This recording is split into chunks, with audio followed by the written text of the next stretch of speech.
today, on August 28th, Antonio Brown signs with the Buccaneers on a one-year deal, $3.1 million fully guaranteed.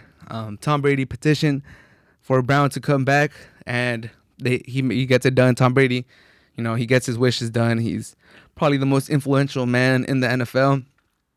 Tom Brady always had a lack of weapons with New England. After Gronk started aging, they couldn't get him wide receivers. They missed on the draft. They weren't signing players in offseason.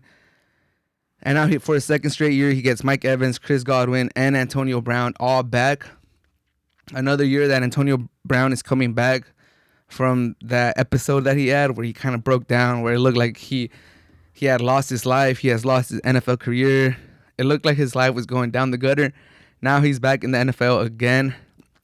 Last year in the 11 games that he played with the Buccaneers, he contributed. He scored a touchdown in the Super Bowl.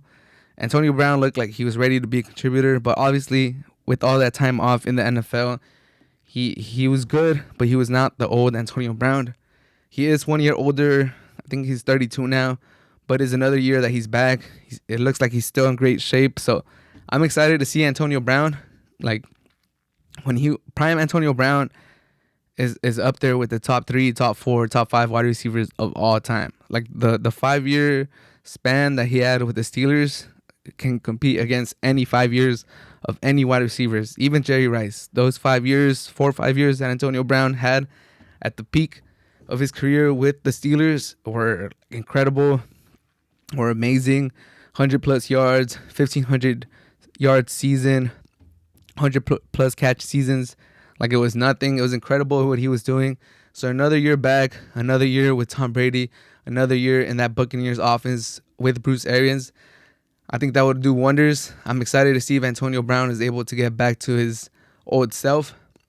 And also, I want to give Mike Greenberg, Director of Football Operations, and Jason Light, the General Manager for the Buccaneers. I think both of them deserve a round of applause. I was just giving the Chiefs General Manager some credit for how he rebuilt the Chiefs offensive line, how they were able to analyze their problems and, rebuild their offensive line, address it this offseason. Same thing could be said for Mike Greenberg and Jason Light. They see their window. They see that Tom Brady is 42 years old, 43 years old. We keep seeing that Tom Brady's going to retire, but eventually it's going to become true. Like, how many years does he realistically have left? Probably 2, probably 3, maybe 4. But the point is, Mike Greenberg and Jason Light know that this is their window. This is their time to win, and they did everything in their power to bring everybody back, to run it back again with the Buccaneers. All 22 starters are back. The 16 players that had the most snaps for their offense are all back. Every single notable contributor from last year's Super Bowl winning roster is back, and I applaud them. I applaud Mike Greenberg. I applaud Jason Light for what they're doing. I wish more teams would do this. I wish more teams would push all their chips to the center. I like when teams do that. I like when they show how much they want to win, how aggressive they are. I don't like teams that they get good, they get to the playoffs, they're a consistent playoff team, and they don't make moves. They don't make any signings. They don't do any trades. They don't try to work the cap to get another player. They're just they let people walk. They're just happy being a playoff team, and they never push all the chips in. And that's not what Mike Greenberg and Jason Light are doing. They're clearly going for it again this year. Whether it was to bring Chris Godwin back on a tag, it was re-sign all these players. They're making it happen. Dominican Sue's back. Antonio Brown is back. Chris Godwin is back.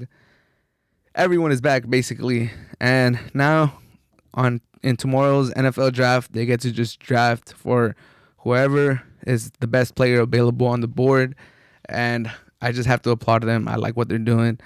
And I wish more teams did that. I wish more teams saw their roster and be like, we could win with this roster. Let's push all the chips in. Let's not let players walk. Let's keep going at it and see how good this team could realistically be.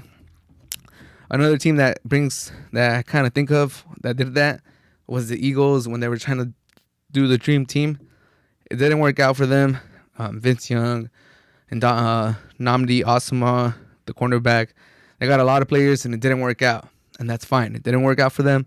Years later, I think being aggressive, staying at it, they got their reward. They got the Super Bowl, albeit it was a completely different team, but that team showed that they were willing to push all the chips in, and maybe the football gods thanked them a couple years later when they won that Super Bowl against the Patriots. But I like seeing teams push for it, go for it. And one of the teams that I've seen that doesn't like to do this is the Green Bay Packers, and I wish they did because they have a very talented team, and I think Aaron Rodgers deserves to get another ring, and I wish him the very best. But I'm thinking that maybe the Packers are holding him back because they don't want to put all their chips in the middle. They don't want to go for it. They're just happy being a playoff team. But we'll see. Antonio Brown re-signs with the Buccaneers. Good for him. Good for the Buccaneers. Good for Tom Brady. He gets another weapon, and the Buccaneers continue to be stacked on defense, on offense. Everywhere you look, the Buccaneers are deep, and this is just another player to their arsenal for their offense. But good job by the Buccaneers. I like what they're doing. Wish them the best. Like I said, I will not be opposed to a Buccaneers versus Chiefs rematch.